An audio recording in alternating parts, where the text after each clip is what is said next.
in this podcast without consulting a medical professional.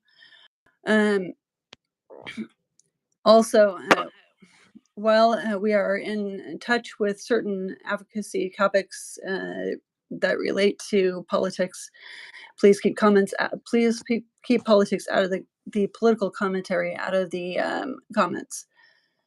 To ensure our focus remains on supporting the rare disease community. In recognition of Homocystinuria Awareness Month, we are featuring stories from individuals with different forms of homocystinuria. Today's guest, Anna, is the mother of 12-year-old Juana, who from Uruguay, who is the only known patient in the country diagnosed with classical homocystinuria.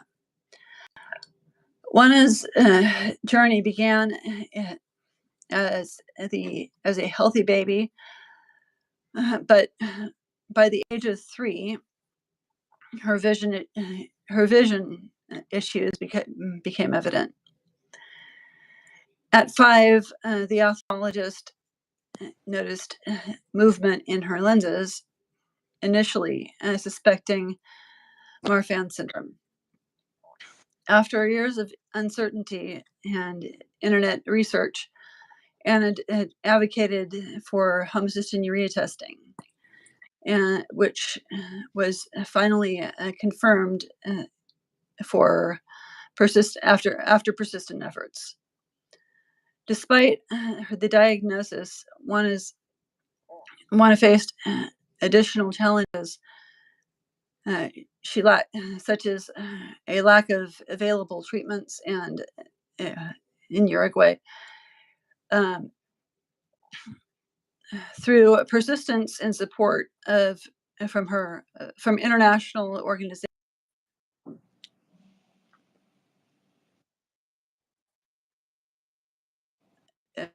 Juana is to the medical foods and formula she needs.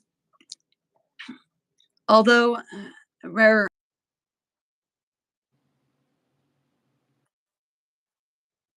has resulted shown remarkable strength and responsibility in managing her condition. Even attending a life-changing HCU conference in the United States are inspiring. And today, Anna will share more about the challenges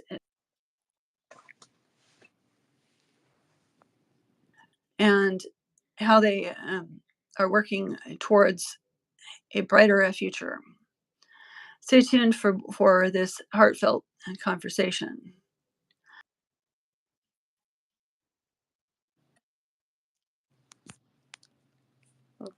How Juana was diagnosed with classical homocystinuria, especially after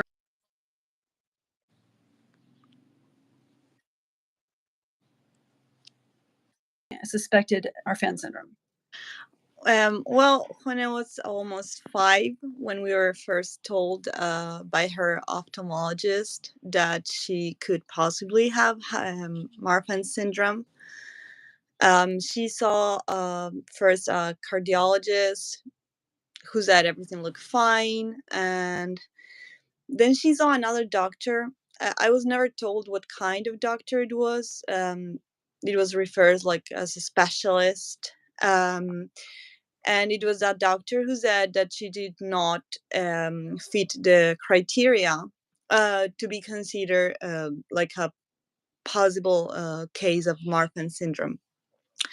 In Uruguay, we have there is a special clinic where they treat all rare disease. So it's a very small country. So this clinic is where every patient with a rare disease has to go, and the only way to get in that clinic is with a referral, because they there is a strong possibility of the patient having a rare disease.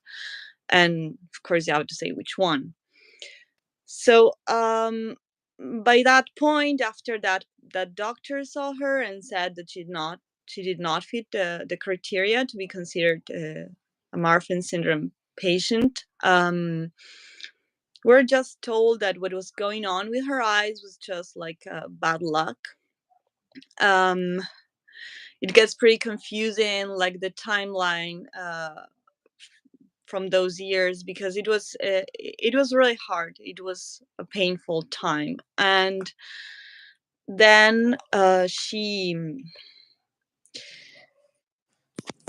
we got like we started seeing a lot of doctors. It was consult after consult. We were told many different things because there were other things. Like, it wasn't just her eyes. She also had problems with her feet, with her legs. She had like behavioral issues. There were like a lot of different issues, and like none of them were really connected. And we had another appointment maybe a year after with her ophthalmologist, when he told me like he was confused because he didn't understand how it was possible that the Marfan syndrome test was negative. And when I told him that she had not actually been tested for anything, he said no, there's something here, she needs to be tested. So then I started. I went back to her pediatrician, got a referral for the clinic, but it took a year to get in. We didn't end up going to that section of the clinic because we got her diagnosis first. Her feet. It was like in 3 months, her feet started changing. They became really arched, and I took her to another doctor again. And look, I have a picture here. So these were Juana's feet right there. So she didn't used to have them like that. So that was what I found strange. I took her to the doctor. She says, yes, she has arched feet. Another bunch of doctors, and I said enough. By that time, is that enough? So I started searching. I started with a Marfan syndrome page. It took me to a section that it said ectopia lentis, and then there was a list of 10 conditions who could present what Juana had in her eyes. In her lenses, she didn't have her lenses weren't dislocated, but the shape wasn't correct. Like, the shape wasn't right in her lenses, and they had movement. So I started reading one by one the 10 conditions until I reached homocystinuria, and I thought that it was the one that made sense. Of course, I freaked out because it said that it needed treatment and many other things, and then I had to go back to the doctors and tell them, well, I think she has this, and that was hard because it's not. The doctor thought I was absolutely crazy. I came like to the office and said, I think my daughter has this, and they didn't even know what it was. But she did. We ended up getting to now she goes to that clinic where they treat rare disease and metabolic errors of metabolism, but it took a really long time. Yeah.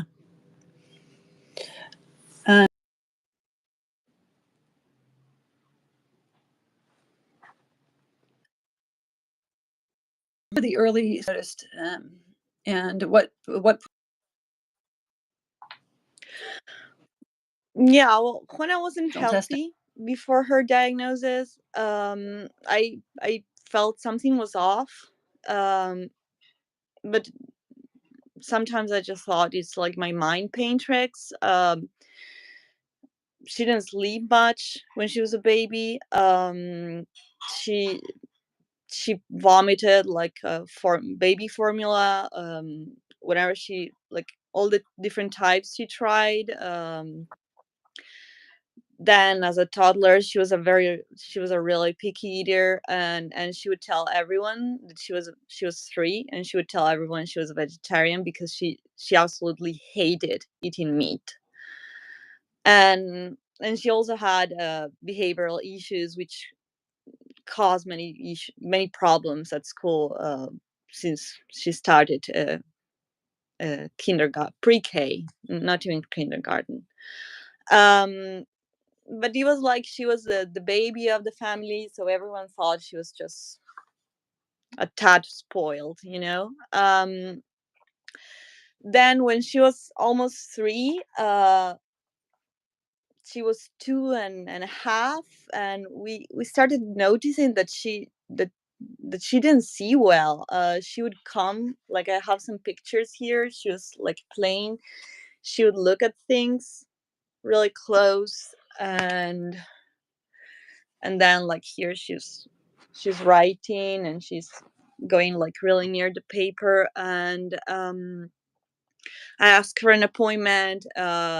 Any appointment with a specialist usually takes like 3 months. By the time that she had the appointment, there was like no doubt in my mind she needed glasses.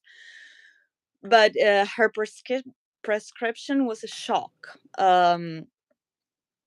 Her first prescription, this was Juana with her first glasses. It was like a -11, so she couldn't see, like, before the glasses she couldn't see. And um more or less it was that. She was in hospital then for almost a month, around 5, before her ophthalmologist found the problem with her eyes, because she had some kind of bone infection. Here she's in the hospital. So she wasn't healthy. It seemed like there was something going on all the time.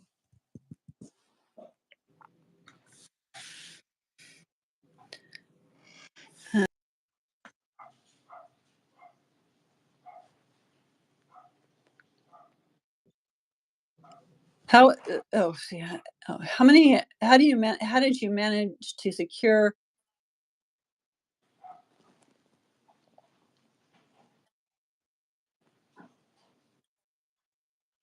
that they are in Uruguay?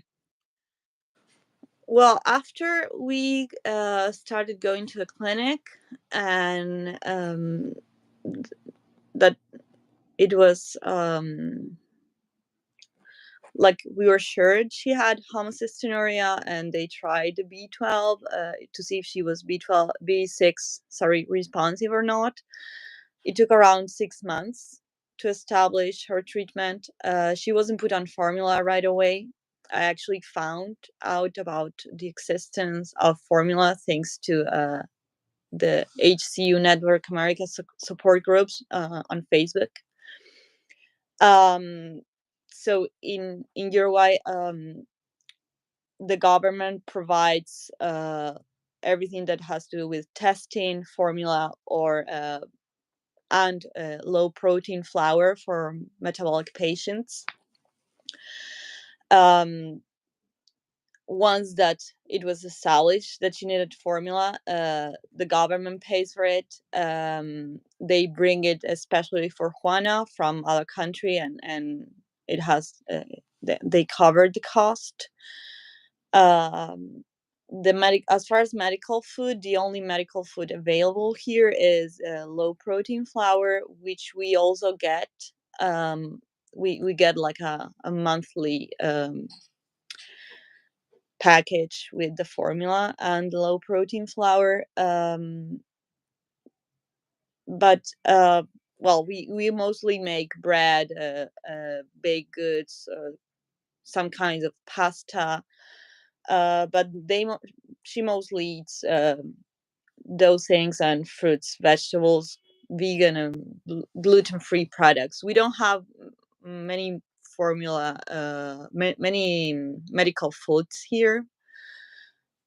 Sometimes we buy them from Argentina, but it's kind of difficult to bring them, so we don't really have access to medical foods apart from the low protein flour. There was a law recently passed. There's a group of metabolic patients here, and we uh, it was there's a law that says that apart from the formula and the flour, the government has to also provide other low protein foods like pasta and rice and those kind of things, but it hasn't happened yet.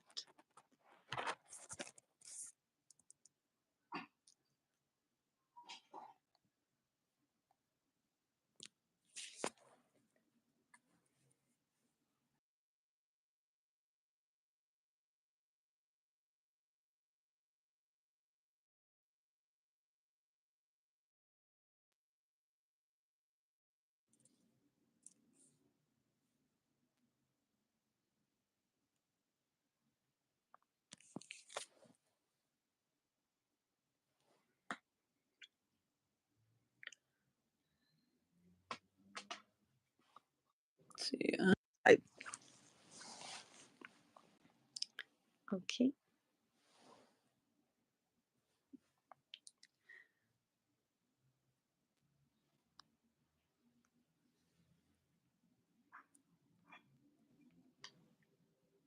Oh, there you go.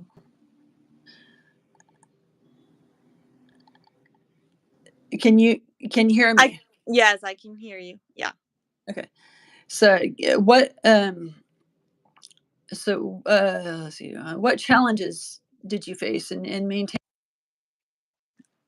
Well, in maintaining a consistent treatment plan for Juana, we've been able to maintain a pretty consistent treatment plan. It was hard. It was really hard getting that treatment plan, and we still have some difficulties when there are adjustments that need to be made. I think that there are not many metabolic patients here, so maybe the maybe we don't have all the resources that we need. There was a lot of learning uh, on everyone's part. It had a huge impact on us as a family, on the people around us. Juana has been amazing at it.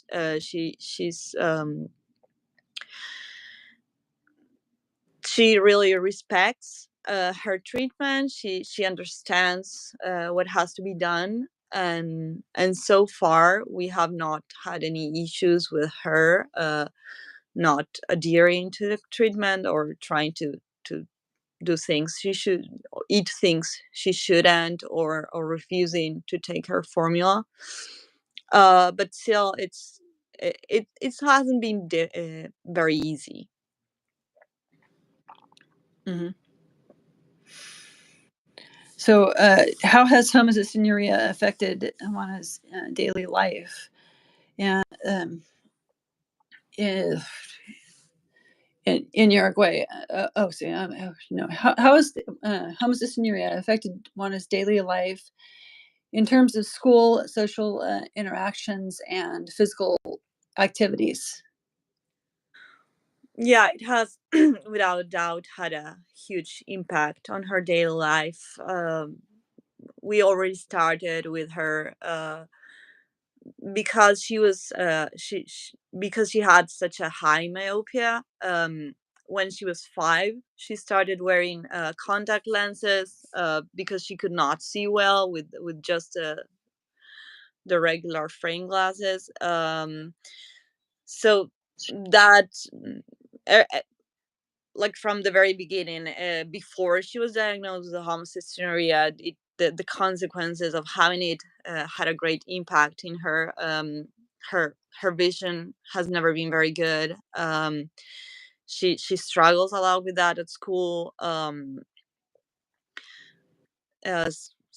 Sometimes she can't. There are certain things she just can't see, and she does need a lot of help with schoolwork. Because of her of her eyes, the problem with her lenses. Her doctor doesn't want her to kind of need like an emergency surgery, so she's not allowed to do sports. Like she can't do anything that would mean any kind of impact. So she hasn't been going to gym classes for her entire primary school years. She tried um, last year to just go to the gym class and do whatever she could do, and she would just spend the entire class sitting there reading, and she asked me not to take her anymore. She was just sitting there, the other kids were playing. As far as social interactions, we try for food not to be a problem. We try to be prepared. Unexpected things happen, and I think that people just forget, or they don't know what to get for her. Even though everyone tries to accommodate for her dietary restrictions, and I always try to have something for her for special occasions. I think that's one of the things that has a bigger impact on patients. She really puts on a brave face, but I do think she sometimes feels ostracized because she's just left out of a lot of occasions and situations because of her dietary restrictions. Mhm. Um,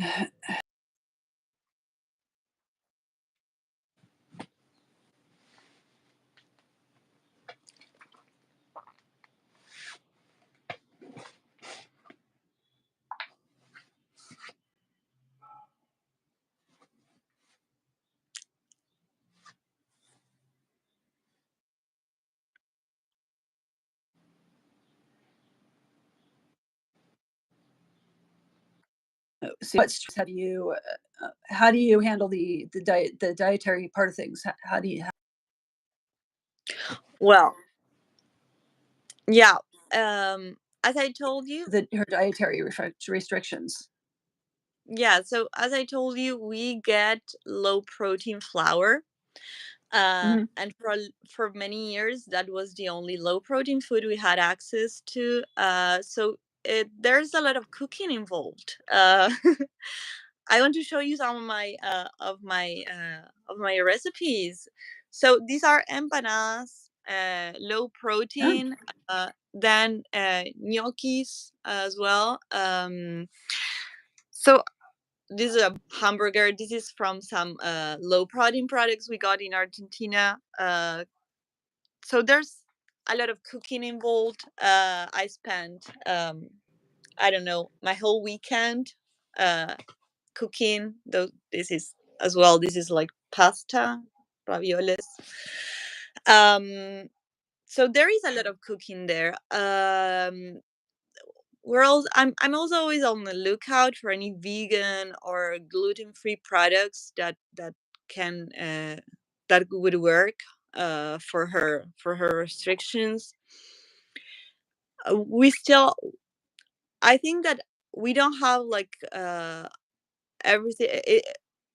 I haven't got like the handle on everything yet. Whenever we go to restaurants, she just orders fries. She's not big on salad yet. We're trying. Whenever she has a party, she takes food with her. Sometimes they like the hosts try to get to have something that she can have. But yeah, I think it's mostly it involves a lot of cooking and trying, and new recipes and changing things a bit from regular recipes to try to make them low protein.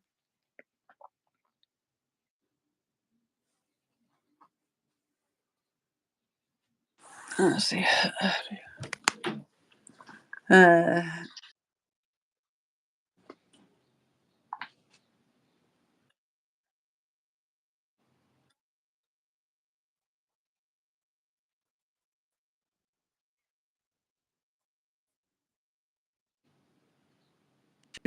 to to educate, and if so, how have you managed to educate medical?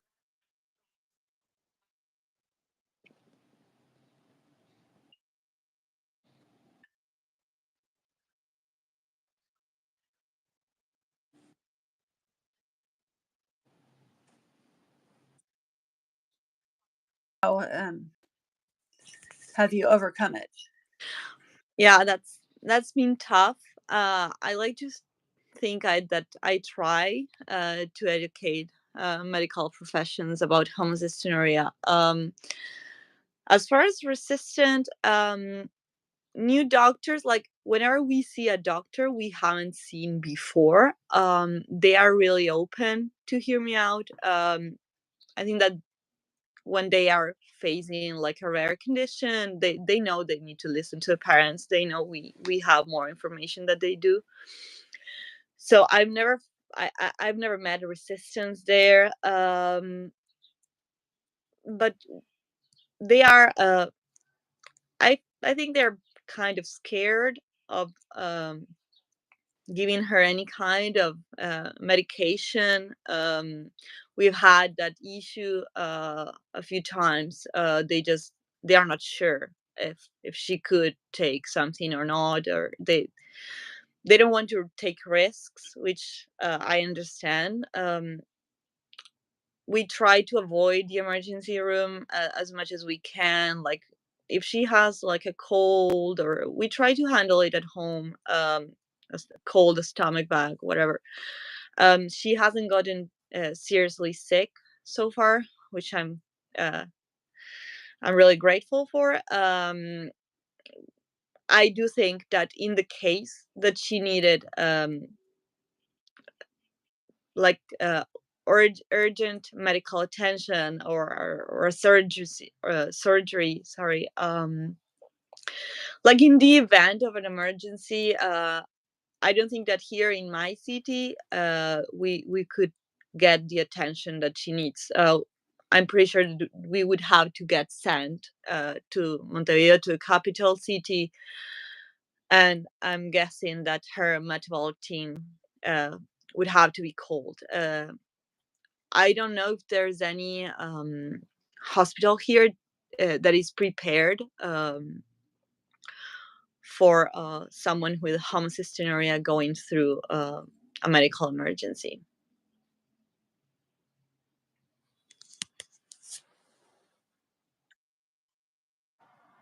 What improvements would you like to see in Uruguay?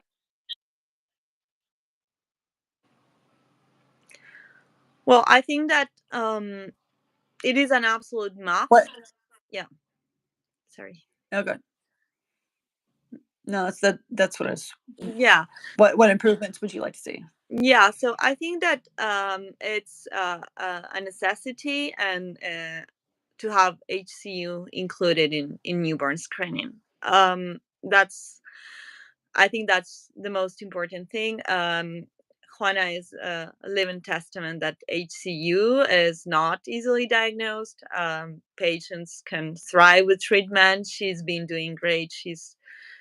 And even after spending 7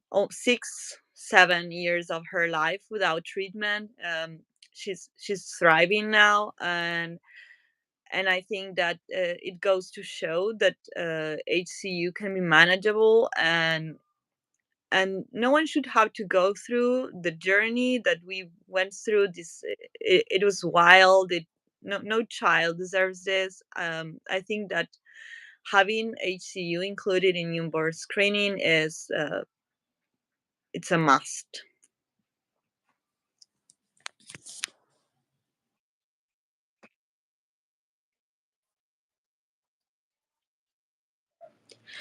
No.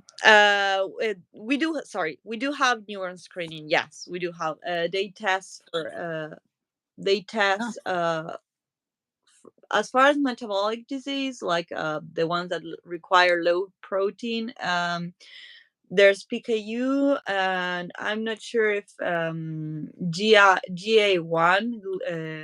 glutaric acidemia. I think it's included as well. Yeah, we don't have HCU, but we do have newborn screening for other disease.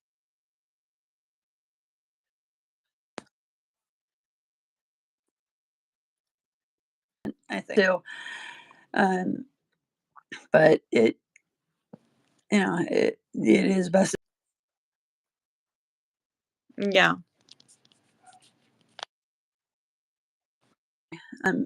Let's see. How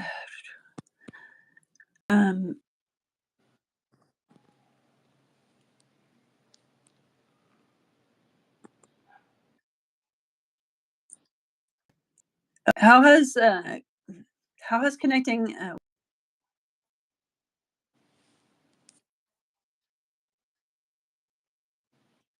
impacted both you and Juana? Well, connecting with HCU Network America saved my daughter's life. I wouldn't have been able to get her on the right treatment if it wasn't for them. Those Zoom meetings at the first year of the pandemic, they were my absolute lifesaver. We were struggling so much with everything. Her diagnosis, the medical appointments, the low protein diet, talking to people who understood meant everything. Um, and attending the conference made us more confident about the future. Juana loved meeting other patients. She was actually relieved that there were others and that they were okay. She hadn't seen anyone with her condition up to that point, so it made a huge difference to me, connecting with families, seeing older patients living their best life. It was amazing. I think that up to that moment, I had felt so afraid, so unsure of what the future would look like for her.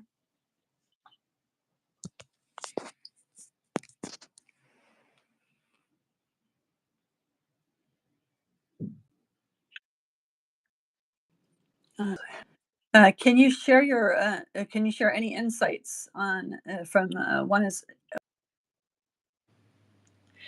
Well, Particularly having with HCU. sorry, can you repeat? I couldn't catch that. Sorry. Oh, so can you share any insights from Juana's? Oh yeah, yeah, Her perspective on living with HCU. yeah. So one of the first, so she had never seen, like, she had seen some patients on the meetings, but she hadn't met like other people with HCU. She had heard many things during appointments. It was everything was very unknown during the first appointments. So I think she heard many things that she shouldn't have.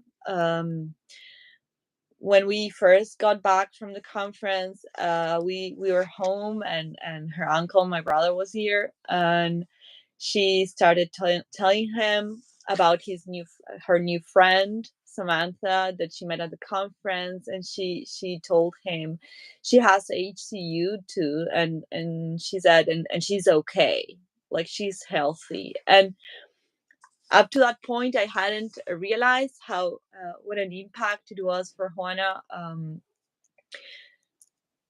or how she felt. I think she felt that she was really sick, um, and seeing that there were other people with HCU, and they were okay, like they were healthy. For her, it was very important. It gave her a bit of confidence as well to start asking questions.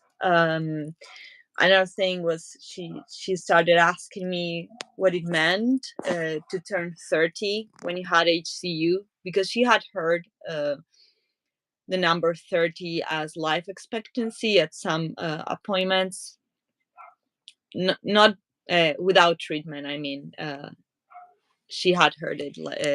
The life expectancy was 30 without treatment.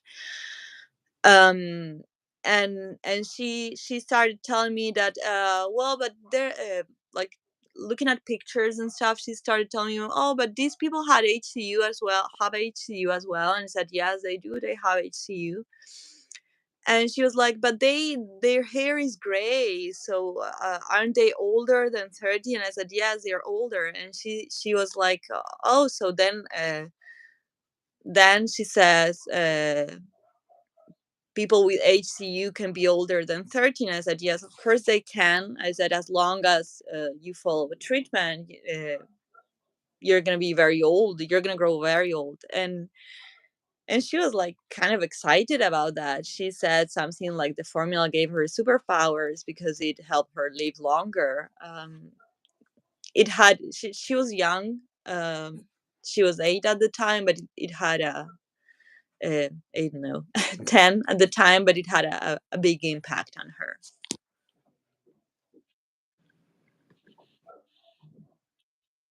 Yeah, the where they got the 30 from, that was actually just from people with high homocysteine levels. So it wasn't people.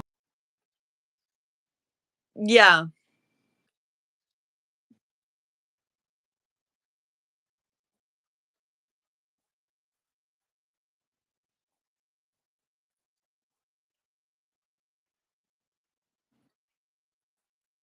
Yeah.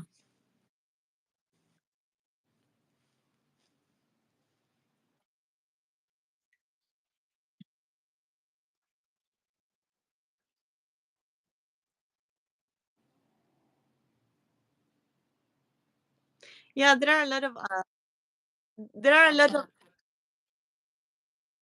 lot of undiagnosed patients who get diagnosed after 30 as well.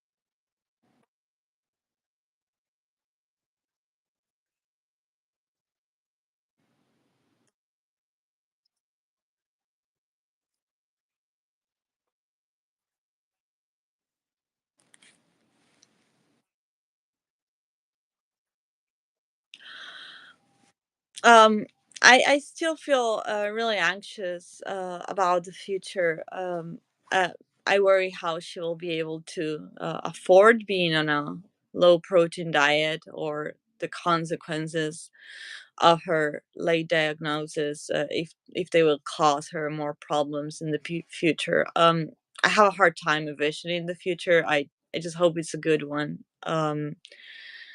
I hope there's a better treatment on the horizon, a treatment with guarantees, something that is not like an economical and emotional burden for patients and their families. I hope that those things are happen in the near future, so they can have better possibilities, a better chance.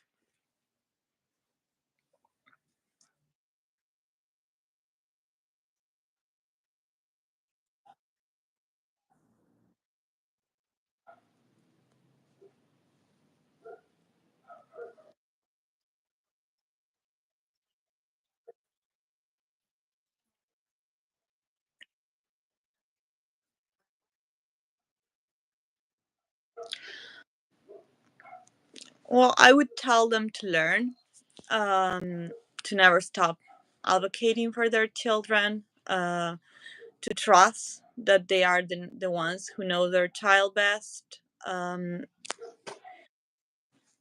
Education and knowledge are the best tools we have to defend our children's rights and to make sure that they get the best medical attention. I think it's very important for patients and family to learn about their condition, to try to get all the information they can, to know what things mean, why certain tests are done, how to manage their condition. I think that's one of the most important things that that families need to know when they are dealing with a metabolic condition.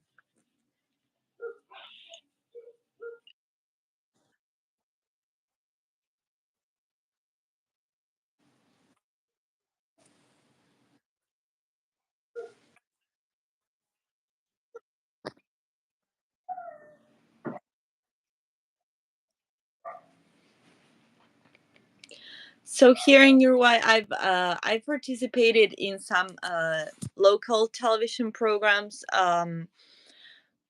So before before reading about it online and uh, confirming that Juana had homocystinuria, I have of course never heard about it before. So I we try to we try for HCU to be part of everyone's vocabulary. That's why I participated in some local television programs. Juana does an activity at school for awareness month every year. We just try to tell everyone who's willing to hear about HCU and what impact it has on people's life and what symptoms to look up. So just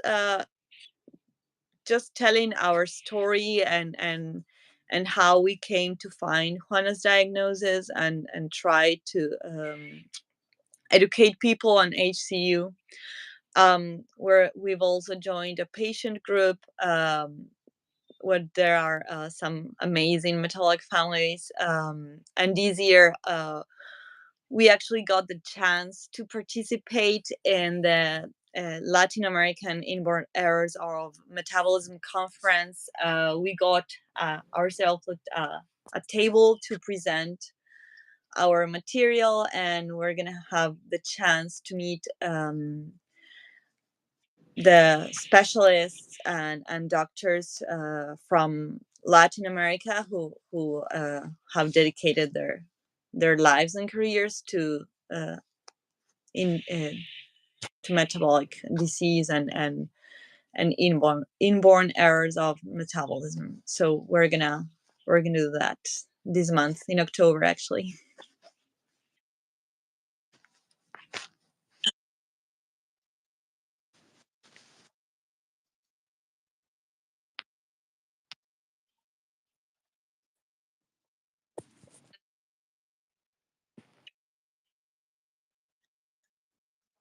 Resources, both locally and internationally? I think that no matter how small the impact we make it still counts. Every person that learns about rare disease could potentially make a difference. So it's important to share information as much as we can. I think that teamwork is necessary in these kinds of situations. There are not many of us, and we need to work together. So we need to stick together to be seen and for our voices to be heard. So I think those are the most important things to advocate for rare disease. To try to do as much as you can, no matter how little it is, and to come together and to form a community as well.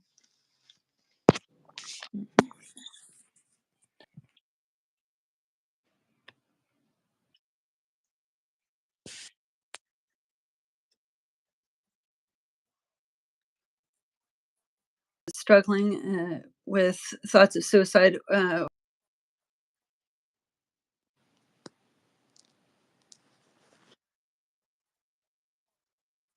this lifeline at 988 or call 273 or 1-800-273.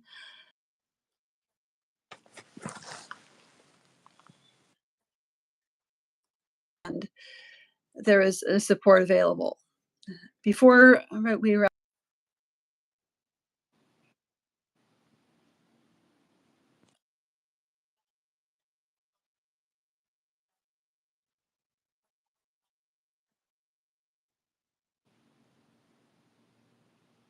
and of course, to my podcast,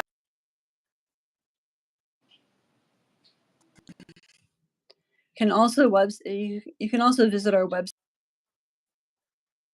for more information about and about upcoming episodes.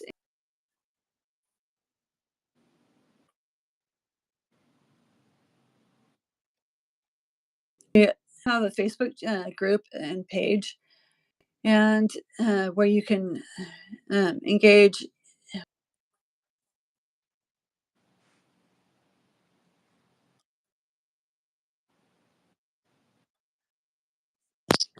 similar challenges. If you'd like to be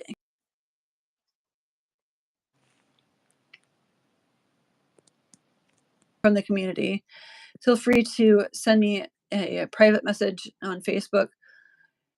It's at Joanna Ball.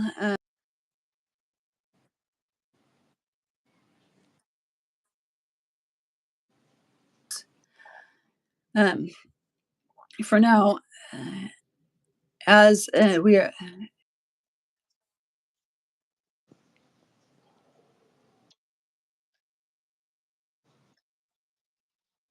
which I think I have, it was going to my private email.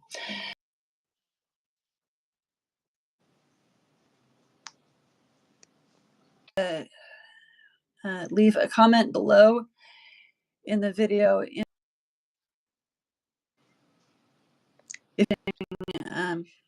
on YouTube. Thanks again for tuning in, and I look forward to connecting with you next time on Rare Connection. Stay strong, and remember, you are not alone in this journey. Thank you.